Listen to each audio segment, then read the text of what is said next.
교차 오염을 막는 3가지 방법.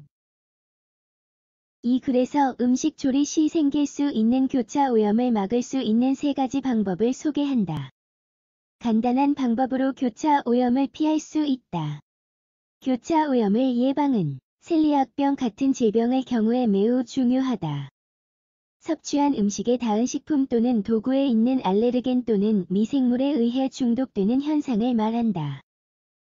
오늘은 교차 오염을 피하기 위한 일련의 팁을 제공하고자 한다. 그러면 식중독이나 알레르기에서 비롯된 급성 질환의 위험을 줄일 수 있다. 건강 보호를 위해서는 식품 보안 조치를 유지하는 것이 필수라는 것을 잊지 않도록 하자.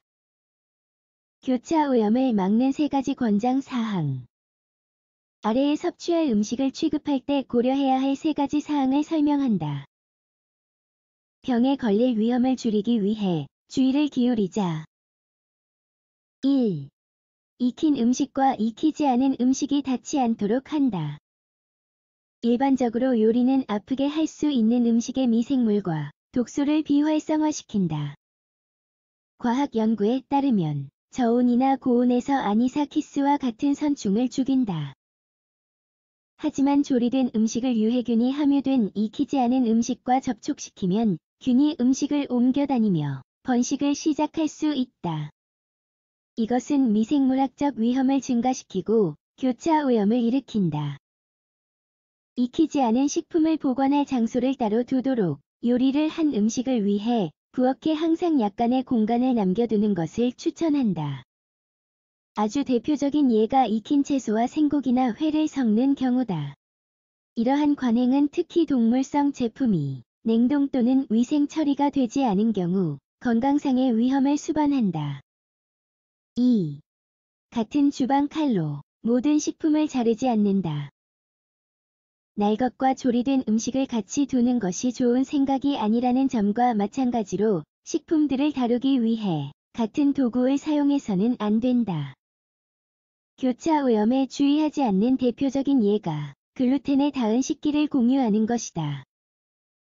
에 게재된 연구에 따르면 셀리악병 환자를 위한 음식 준비 시 도구를 항상 깨끗이 씻어야 한다. 게다가 조리 도구들이 글루텐을 함유할 가능성이 있는 어떤 음식과도 접촉하지 않도록 해야 한다. 인간에게 전염성이 있는 세균을 보유할 만한 식품에도 똑같이 적용된다. 여러 가지 음식을 취급할 때 이러한 상황을 피하기 위해 도구를 항상 깨끗이 씻어야 한다. 3. 후라이팬, 냄비, 기름 또한 박테리아 전염을 일으킨다. 조리기구 취급에 주의해야 할 뿐만 아니라 냄비, 팬 등 조리 도구를 사용한 후에는 반드시 소독해야 한다. 요리 후에 도구에 남아있는 박테리아나 알레르겐은 그곳에 놓은 음식을 통해 전염될 수 있다. 셀리악병은 이런 교차 오염에 가장 취약하다. 하지만 또한 박테리아가 냄비나 팬에서 살아남아 그곳에 두는 음식과 접촉한 후에 번식하는 경우도 있다. 그러나 일어날 확률이 희박하다.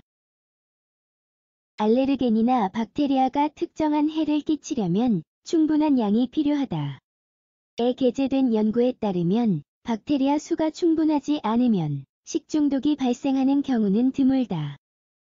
셀리악병을 앓는 사람들은 교차 오염을 피할 수 없다면 이런 상황에 노출된다. 이러한 환자들에게 자가 면역 과정을 유발하는 데 필요한 단백질은 거의 없다. 교차 오염을 예방을 위한 식품 위생에 주의하자. 예방책 부족에 따른 식중독은 생각보다 흔하다. 이러한 이유로 위험을 줄이기 위해 이 글에서 제안한 조언을 따르는 것이 필수적이다. 위생관념 과잉과 부족은 장기적으로 건강에 해롭다. 음식을 다룰 때는 어떤 위험한 행동을 피하도록 하자. 또한 철저한 조리 및 냉동 과정은 식중독과 다른 심각한 문제를 일으킬 수 있는 많은 병원성 유기체를 비활성화할 수 있다는 점을 잊지 말자. 예를 들어 생선을 매우 낮은 온도에 노출시키면 고래회충증을 비활성화한다. 여기서 설명한 기본 규칙을 반드시 준수하자. 또한 주방에서 사용하는 식기류의 품질과 위생 상태를 점검하여 음식을 취급하자.